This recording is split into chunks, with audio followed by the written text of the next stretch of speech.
Item 8.0 will go to Mr. Salters. This is, Board, I'll just remind you, this is the third reading for the Facilities Study Committee. Thank you, Madam Chair, members of the board. I bring to you tonight the third reading of our Facilities Study Committee report. And for the reason it is third reading, I'll try to be brief through some of the information that we've talked through before and get to more of the meat of some of the changes that we would propose for consideration. But as in our other briefings, we started those with a look at our growth forecast and summary data that was provided to us by a consultant, Malone and McBroom, who spent a good bit of time working with the district over the fall and early spring, and really looking at a number of different factors, but primarily these that are on the board here: demographic trends and our enrollment trends and our housing developments around in our communities. And based on the information that their study produced, we are going to see a large influx of students continue in our district. We're currently 6th in the state for size of school districts. I think just 2 years ago we were 8th, so we're really continuing to climb that ladder. For the most part, we're going to see large population increases in our district specifically, but the overall county is also going to go up. To almost over 500,000 citizens in 2050, which is just a significant number from the 282 we're at now. And so, what you're looking at here is a density map. The darker the color, the more dense the population. And so, this is a projected change from 2020 to 2030. You can really see some areas around the 378 corridor going out towards the county line, and then also right around our central area of the district, the Deerfield, Carolina Springs, and Pleasant Hill areas, and of course up in the upper portion over here by Midway Elementary and Meadow Glen, the River Bluff area. Those areas are really going to continue to grow. But what's interesting is the areas around our more rural areas, Pelion here and then Gilbert here, are really starting to change color and becoming more densely populated as well. Looking at housing numbers, our census data shows a 6.5% increase from 2010 to 2016. You don't have to ride around very far to see that happening in our communities. There are new housing developments going up everywhere. And of course, that's continuing to occur.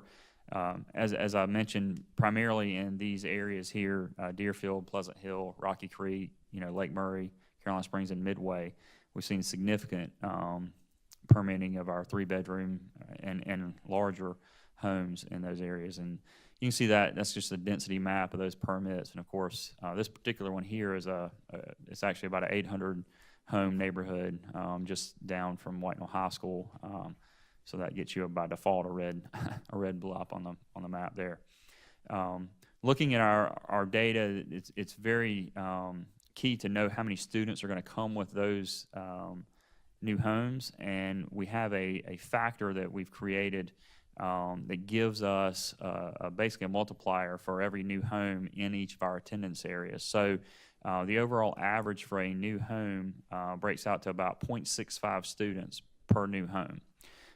And of course, that's higher in some of our areas. You can see Meadow Glen, Pleasant Hill, Midway, Carolina Springs, all in the 0.74 or higher. Actually, Meadow Glen is over one student per household. So that's a significant number of students for every home that we see coming in.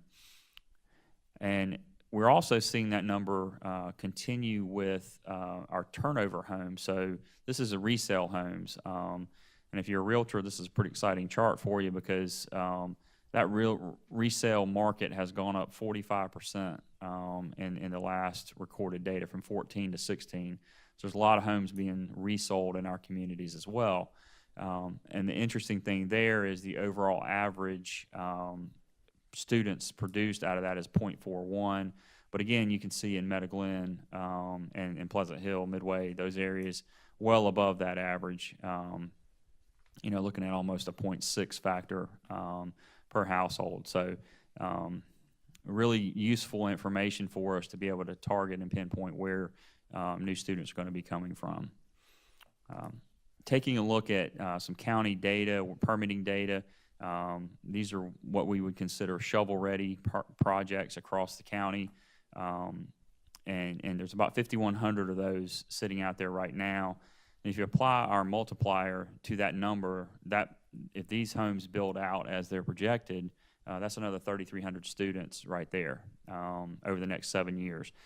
And interestingly, you can see some numbers you would expect, 480 in Carolina Springs and 429 in Deerfield. But one that I found really interesting, if you look at the Gilbert area, there's 753 new homes in that area. So you can see we're really starting to kind of sprawl out a little bit and look at Pelion 368. So large number of homes going to continue to go up across the overall county and within our district. Again, another look at a density map showing that breakdown, and where those hot spots are. Our enrollment trends, this is no surprise to you guys as you study this information regularly, but you can see over the last 5 years we've continued to go upwards, running about 500 students a year, and now we're peaking over 26,000 when you put our 4K students in there as well. Looking at K-12 projections overall, if you fast forward, this was a 10-year look ahead, and our consultants told us that we really need to be looking on the high end of this. They did a kind of a low development line, a kind of a median development line, and then a high development line. And they told us that we need to be looking at the high end for sure, based on what they're seeing. And so, we're estimating upwards of 31,000 students, over that period of time. So again, we're continuing to grow roughly 500 students a year on average. So, and that trend will continue for the foreseeable future. Breaking that down by K-5, again, you can see we're sitting here at, about 12,000 students, and we'll be over 13,000 during that time, reflecting, probably about a 12% increase in that period of time in K-5. And this is a density map of where those students are likely to present themselves. And interestingly, you'll see a number of those in the Pelion area. And then, of course, some of these are expected that you, if you ride around, you see. But a lot of growth, again, coming to our more rural areas over the next 10-year period. This is a very busy chart, but it breaks down each of our attendance areas. It actually combines Gilbert's enrollment, the primary school and the elementary school, into one look, since it is K-5, but it gives you an overall number going forward for what we're looking at, and highlights the need for additional capacity in these areas: Oak Grove, Meadow Glen, Midway, Pleasant Hill, Carolina Springs, which is really consistent with what we would expect. So, Mr. Salt, just go back one. So, remind me, a portable will hold 25 to 30 students. So, again, just stick with Pleasant Hill. So, again, if we didn't do the bond and didn't build additional capacity in 10 years, that's whatever it is, 11, 12 more portables in theory on that campus, if it could hold it. So, that's correct. And they already have, Pleasant Hill Elementary School currently has, I think it's 24 portables on the campus now. Right. So you're approaching more portable classrooms than permanent classrooms at that point. And staying with that train of thought, Meadow Glen Elementary already is maxed out the space for portables. Correct. So if we had to add portables there, they'd go on the where? Potentially, you could put them on the little soccer playground field in the back, and then you would not have a space for PE. Looking at 6th to 8 enrollment projections, again, pretty consistent with what you would expect. These actually get a little more accurate as you get up in the upper grade levels, because these are students that we already know about. they're already in our system, and we can, more accurately project them out. Kindergarten is always a variable that's hard to project. So, again, seeing, an overall, say, 18% increase over that 10-year period of time. Again, no surprise as to where those students are going. Mostly concentrated in the Lexington and River Bluff attendance areas. And here are your projections again. And again, Carolina Springs, Pleasant Hill, Meadow Glen are capacity needs for that period of time. So it's consistent with what we would expect. Looking through 9 through 12 enrollment, once again, large number of students seen here, and you notice that we really have a bubble come up through high school. There's a big increase, 26% almost projected there. So you're really going to see an increase at that high school level over that 10-year period. And again, right in this area, the Lexington, River Bluff, White Knoll areas will see the most growth of that high school cohort coming through. And then, again, it's consistent with the recommendations, additional capacity needed over that 10-year period for those areas. Fortunately, for the near future, the first, really the next 5 years, at Lexington and River Bluff, where we feel like we have adequate capacity, and some, towards the end of that period of time, we may have to add some portables. But certainly at White Knoll, we are already in portable classrooms now, and so we're going to continue to need capacity there. So you'll see some recommendations for that here in a few minutes. So in summary, again, continued housing activity in our area really impacts our school system and what we're doing and how we need to plan. Elementary level, our Oak Grove, Meadow Glen, Midway areas, and Pleasant Hill, Carolina Springs are really the focus. And middle school level, Carolina Springs, Pleasant Hill, and Meadow Glen. And then at the high school level, again, those three areas consistent with what we would expect. So that's kind of the why of what we're looking at. And so how do we manage all of that growth coming in? And, of course, the first thing that we do, if you recall, the focus at the middle school level was that Lexington, Pleasant Hill attendance area. And so the board took action to start a new middle school in that area. And then also looking at a bond referendum for the November 6th ballot. And so specifically about the middle school, construction was started in the winter of 2017 with the opening date of August of 2019. It's located at 378 Beechwoods. And notice the initial capacity here is 1,200 and a core facility of 1,500. That's in direct response to community feedback and board input. If you recall, Meadow Glen Middle School was open with a initial capacity of 800 students and a core of 1,000. So we're looking at building larger campuses to better accommodate that growth going forward. But in our design of those facilities, we design smaller house concepts or areas where students circulate among smaller spaces so that they feel like they're in a smaller school. So design is really important as part of that process to Yeah, I wanted to reiterate that. I think philosophically, I struggle with the idea of large schools and kids being lost in large schools. You think about, we don't want our children to be a number. We want them to be an individual kid, and make sure we know what their strengths and weaknesses are, and make sure that every child that comes through the Lexington One system is known and is championed by an adult. And so we're going to work really hard with our architects and those folks to help design that the schools feel small regardless of what the core capacities are. But in order to keep up with the growth, we're stuck a little bit because we can build the 800-person middle school, which is really ideal. I'm looking at Mr. Poole back here. I mean, that's an ideal size for a middle school.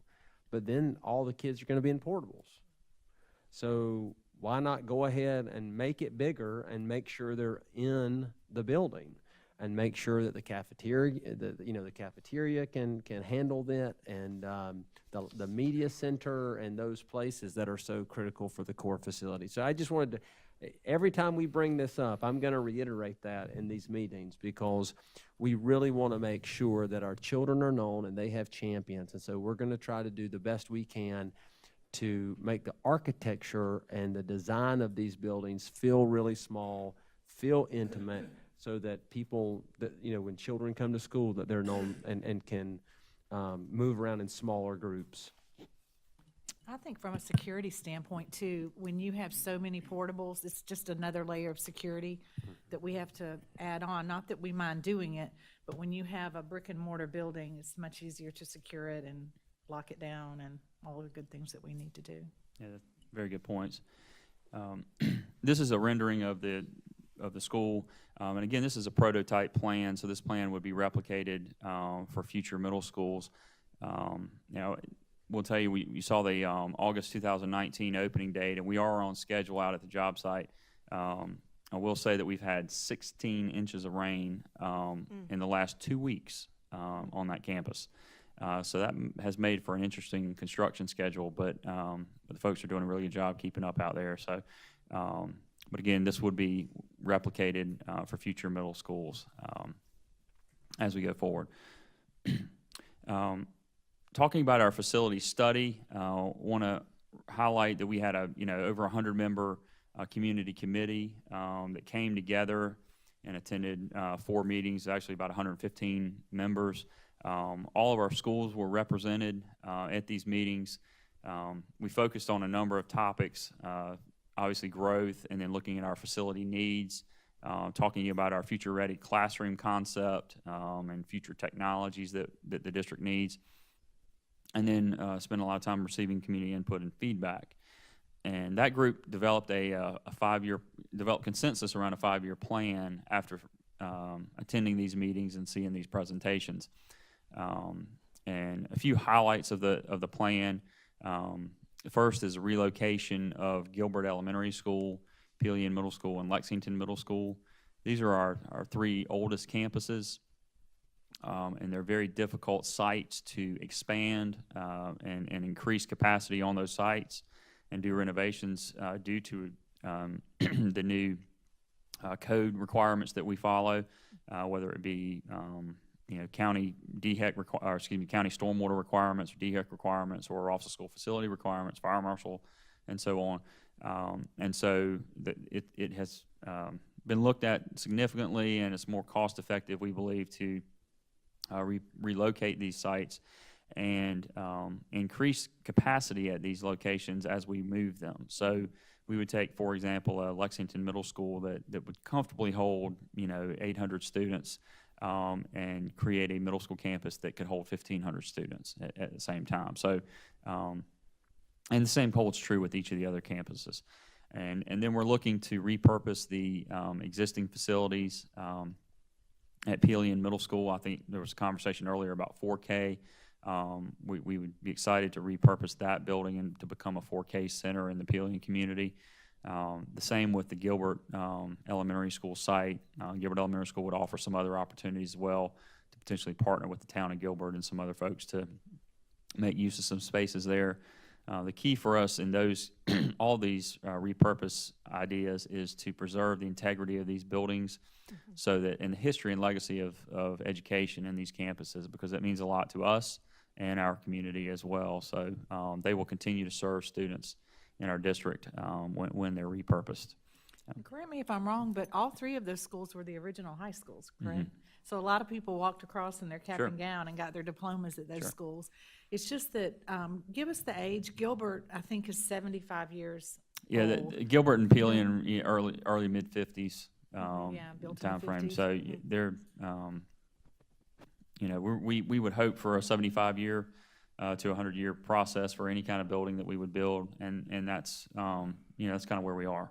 I with those think the other campuses. thing, when you go out to those schools today, they were just built on that totally different model of the small buildings, and then you walked in between, and just some of the buildings, it's just, they've just outgrown their usefulness for us, and it's hard. Right.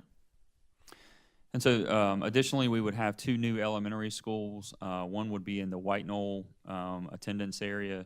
If you remember back earlier in the presentation, that red dot there with the 800 homes, that's basically a school by itself. And then the town of Lexington area would also need to serve another elementary school. Additional highlights we would have, I mentioned earlier about portables at White Knoll High School. We would have a large classroom addition at that campus, along with a performing arts center there, and performing arts center at Gilbert and Pillion. I'm sorry, not at Pillion, but Gilbert High School. Pillion, Lexington, and River Bluff currently have performing arts centers available to them. So we would look at security improvements across all of our schools. Of course, this is an ongoing conversation and an important piece of our referendum and facility study. And Mr. Salters, Yes. we, as a board, that is the one thing I think we all agree on. We hear about that more than anything.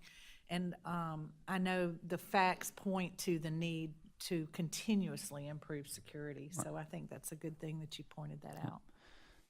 We have a number of renovations and building system upgrades. Just like at your home, we have HVAC units, roofs, hot water heaters, things like that have to be replaced.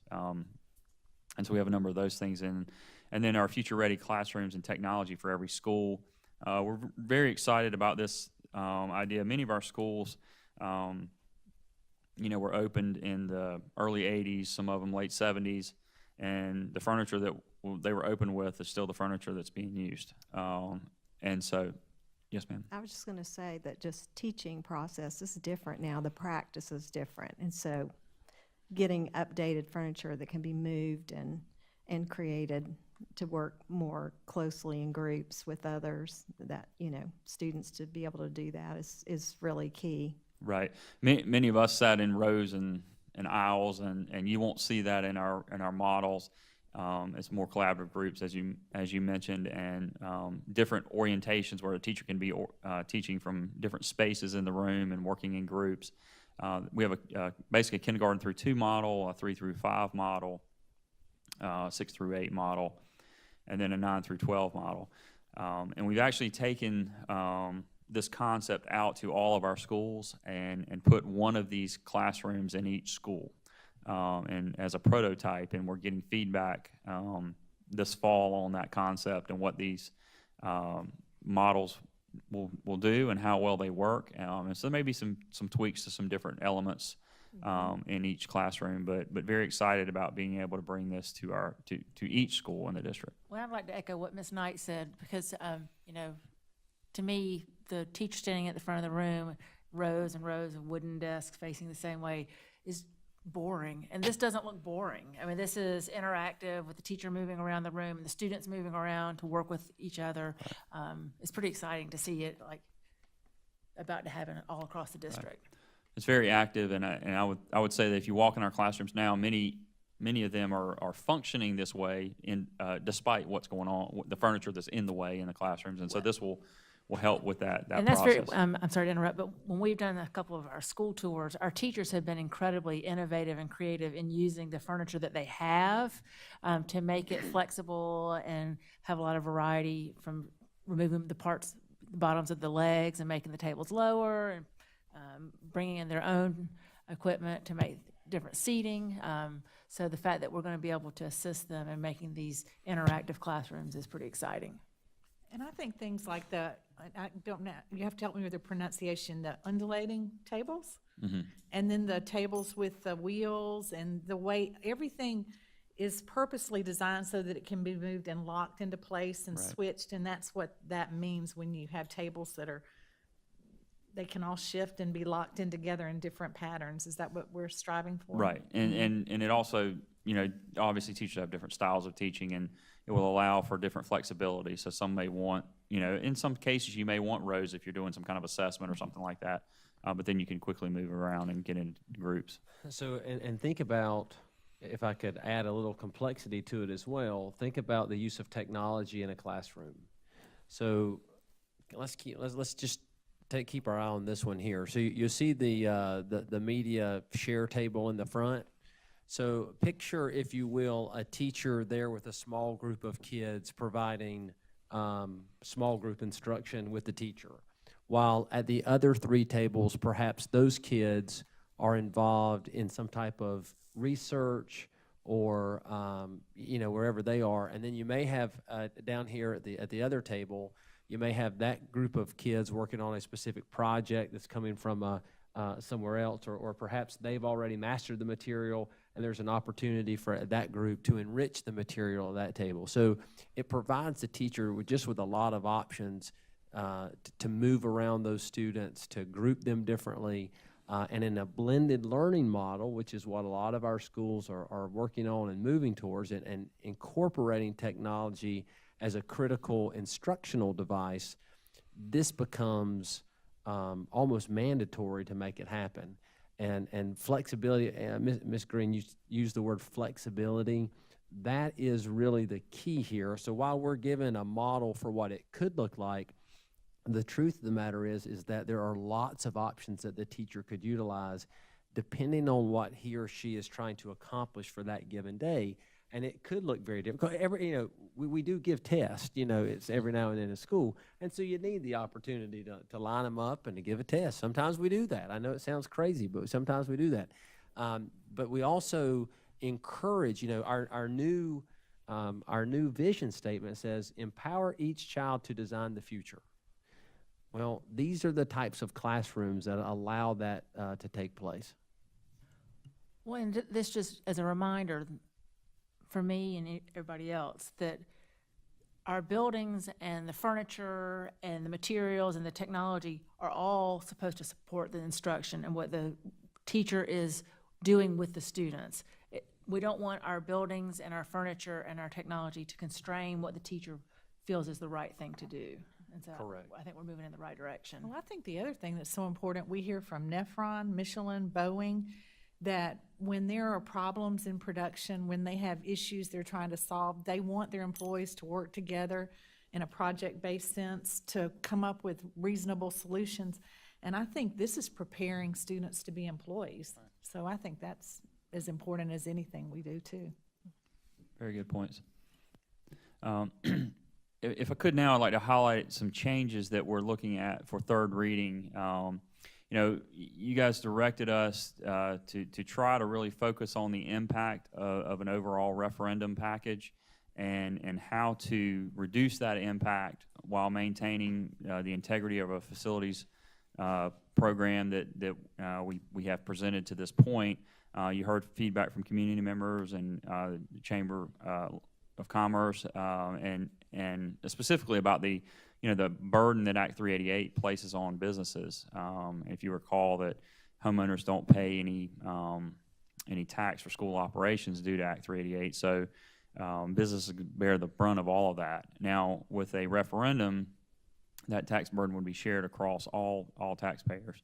But we've gone back and looked at this very carefully, and we're prepared tonight for third reading to recommend as part of this study a new number of $365 million, down from the $393 that was in the original proposal. You can see we have the $210 million in new schools. We've lowered this addition number slightly. Renovations in building systems, it's gone down slightly. We've reduced furniture and technology. Basically what we've done is we've taken three approaches. One is to look at projects that were at the tail end of our referendum, say year 5, that we could push out a couple of years based on adjusting maintenance schedules. For example, we may have had a roof that was 20 plus years old, which typically is called for to be replaced in the 20 to 25 year window. And so we might push that out just a little bit. And so we removed some things like that. We've also looked at our ongoing operational maintenance ideas or things that we do there and how we could reduce that number slightly. And And then we're looking at some projects that we were able to go ahead and do. Once the facilities study needs were identified back in the spring, we started identifying ways that we could fund some of those projects. And you guys have been very busy this summer. You mentioned some of these projects earlier, parking lots and tile working classrooms and hallways and so forth. We've identified a number of those projects and been able to go ahead and get those done this summer with existing funding. So we've taken that number down to $365 million. We feel very good about that and what's included and where we are. And so again, looking at the breakdown by attendance area, and again, this is for the whole attendance area. So this will be the whole, and it's based on the high school attendance area. So all the Gilbert attendance area, which remember is 4 schools, and Pillion's also 4 schools. So keep that in mind. And then, Lexington would be all the schools that feed Lexington High School. The River Bluff would be all the schools that feed River Bluff High School, and so forth with White Knoll. So it's pretty even breakdown across the district. Every school in this facility study gets some funding. All schools and all classrooms would be equipped with the future-ready classroom technology and furniture, so we're excited about that.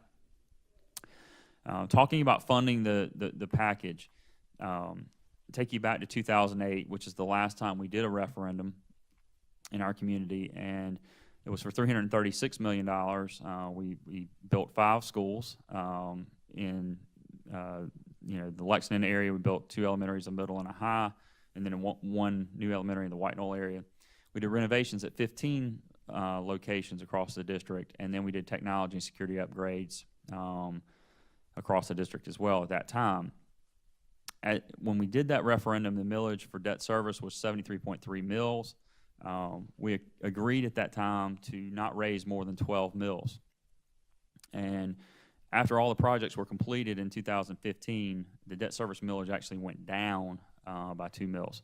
So we borrowed $336 million, and were able to decrease the millage during that time. So that was a very good benefit for taxpayers. We had the benefit of a recession and a stimulus economy during that time. So there was a lot of good pricing, good numbers that came in on construction projects and so forth. So that was very beneficial for us during that time. And again, the reason we're able to reduce mills, I think, is we refinanced some debt as interest rates fell. I mean, John, correct me if I'm wrong, as well as some of the debt was paid off. I mean, correct? Yeah, that's correct. And also, we were able to take advantage of some stimulus bonds that we were able to get financed for basically a 0% interest rate. So it saved us a lot on our debt service millage schedule by not having to pay that interest on those bonds. But yeah, there were several reasons that went into that. So we did do some refinancing and that kind of thing. And I'm just trying to set expectations. The likelihood of us getting 0% financing bonds for this referendum is? About 0. Okay. So, I mean, again, no one likes a recession, but when you're building, it's nice to have a recession. Right. And there has been, I say about 0, there has been some talk about trying to do something with Q-scabs or maybe even BABs, but especially with the current administration, I don't know that I see that happening. Right. I'm just trying to set expectations because Right. we got lucky to have a recession during a building project. It was, so. Perfect storm in a good way, if you will. Right. But I'm glad we're not in a recession anymore, for the record. Just taking a look at the impact of reducing the package to 365. You can see in second reading we were at 19 mils, and now we were down to 14 mils. So we would not increase mills more than 14 mils, and has a pretty good impact on our homeowner. It's going from $75 in second reading down to $56, which I think is $4.76 a month. If you do that math, so on $100,000 worth of assessed value. So, and then on a business, that impact goes down from $114 to $84, which I think is $7 a month on $100,000 worth of assessed value for businesses. And you're talking about over the course of a year? 1 year. Yes, One year. that's So correct. we're talking about $4.67 a month. 76 cents, yeah, a month. That's yeah. right. That's right. So that $56 would be split over a 1 year period for $100,000 home. I actually John's think checking Ms. my Smith math is over right. I think it's 67. 467, yeah, 67, okay. 467. $4.67. $4.67 a month, and then the $7 on the business, and that millage would be applied over the 5-year period of the plan, and the bonds basically are sold as projects are started, so you wouldn't see all that millage hit year one.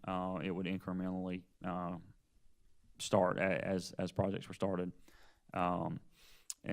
And then, approximately half of the, it's just kind of a reminder, but approximately half of the debt service millage that we levy is offset by the penny sales tax in Lexington County.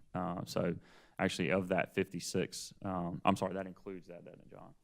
The half is already, that 56 is included. So the debt service millage is already offset. And that was just reauthorized Yeah. for how long? 7 years. 7 years. Mm-hmm. Yeah, the 56 is being in addition. Yeah. The credits are in place. Yeah, the credit's in place, so. Again, 365 million, 14 mills, $56 per 100,000 on a homeowner, and $84 per 100,000 on a business. And with that, I'll be glad to answer any questions. And So also just trying to set expectations. So we, we had a discussion about what the bond package was set at, and we'd come back with a reduced amount. The risk to us as a district is some of that maintenance, which was baked into that, because I heard that's where our savings was. some of it, yes. May not get done. So just talk through that, the risk to us in reducing the bond package in that space. Well, I think as we mentioned earlier, we really worked hard to preserve the overall integrity of the package.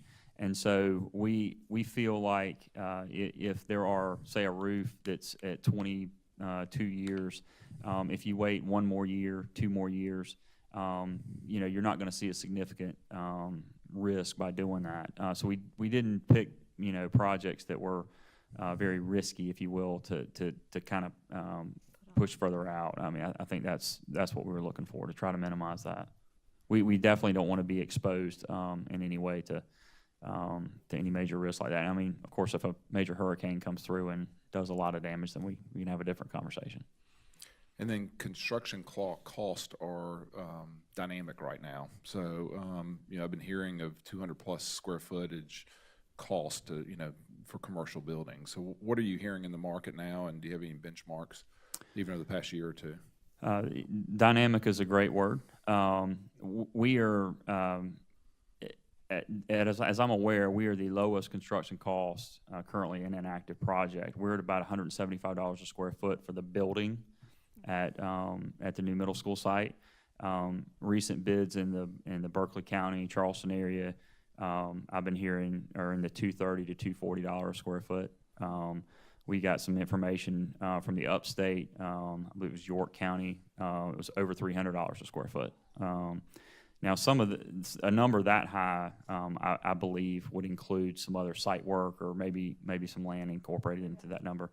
Having such tremendous labor issues in the Charlotte and the Charleston market because they're competing for construction workers with all of the building of the office buildings Right. and the homes, and they just can't find enough brick masons and welders and electricians. Right. And we're experiencing that too, and that's what our I mean, we were at $144 at River Bluff, and so that's what you see, that increase go up over time. I mean, there's just a lot of work in South Carolina right now, and that's probably not going to change. And what happened in 07, 08 when that market crashed, a lot of these businesses went under and didn't come back out, and so we have limited resources. And then you also have the fact that not many of our students graduate or go into these trade fields, and so the work pool is getting smaller, unfortunately. Well, I just want to say that I'm just so thankful that you all worked so diligently on this, because all of us on this board heard from community people that just were concerned about the tax impact, and especially with 388 on businesses. And I, for one, feel really good with this number and the millage drop from 19 to 14. I think it's going to, that the community is going to be very accepting of the changes. But I do still think as a community, we need to continue to wrestle with how is the public school funding model sustainable in our current environment, because there's a lot of cross subsidies and cost shifts, which for growing districts is not sustainable. So again, I know all of us as a board are talking to our delegation. I'd encourage everyone in the community to do the same. But again, for fast-growing districts, we're on a tough trajectory. Well, that's the exact thought that I had in the growth maps, the little hot spot over there in Carolina Springs and 800 houses. And each one of those houses really doesn't provide us any money for schools, but yet we're going to have to build a school to serve those families that are moving in. And so the formula just doesn't, it harms us. And so the mechanics are, we hope businesses come with them, and then we tax them to pay for, it's just, it's inefficient taxing is the And bottom in line. front of every one of these brand-new neighborhoods is a huge sign that tells which schools that neighborhood Lexington feeds schools. into, and that you will be so glad that you're in Lexington 1. And they should be glad. Yeah, they. So, okay, all right, with that, board members, you've heard the Facilities Study Committee report. Do I have a motion to approve the report as presented? Yes, Madam Chair, I move that the Board of Trustees approve the Facilities Study Committee report as presented. Okay, thank you, Dr. Pitts. Do I have a second? Second. Thank you, Mr. Anderson. Any discussion? I'd just like to restate some key facts that jumped out at me after all these presentations. We have 5,100 new homes currently being built. That's not projected. Those are already coming up from the ground. We have 3,300 students in the pipeline in the next 7 years. They're not imaginary, they're here. We've been adding 500 students a year last year. We're going to add 500 this year. We currently have 26,000 bodies walking through our schools, and the wear and tear on all of our buildings when you have 26,000 students, plus the 3,400 employees, we have almost 30,000 bodies utilizing our buildings on a daily basis. I mean, it's just like your home. It just needs upkeep and wear and tear, the things taken care of. We currently have 170 portables, even after building all of the buildings that we've built. And our security needs are exponential. I mean, we are doing so much for security, but we can always do more. So I just want to throw those facts out, that we're not just pie in the sky putting this forth based on we want this. We're putting it out because the facts speak for themselves. Thank you, Ms. Smith. And add to that, the unfunded mandates that we get handed down from the state every year. You know, Sure. Well, it was 15 million. What did it end up being, Mr. Butler? For the current year, for the base student cost, it was about 15 million. And then if you go to look at Act 388, and the funding we're not getting on owner-occupied property versus what we're getting from the state, that's about another 38 million. So it's over $50 million in 1 year that we're not getting from the state. Wow. Any other questions or comments? Okay, we'll now take a vote. All in favor of the motion? Aye. Any opposed? Okay, and the motion carries.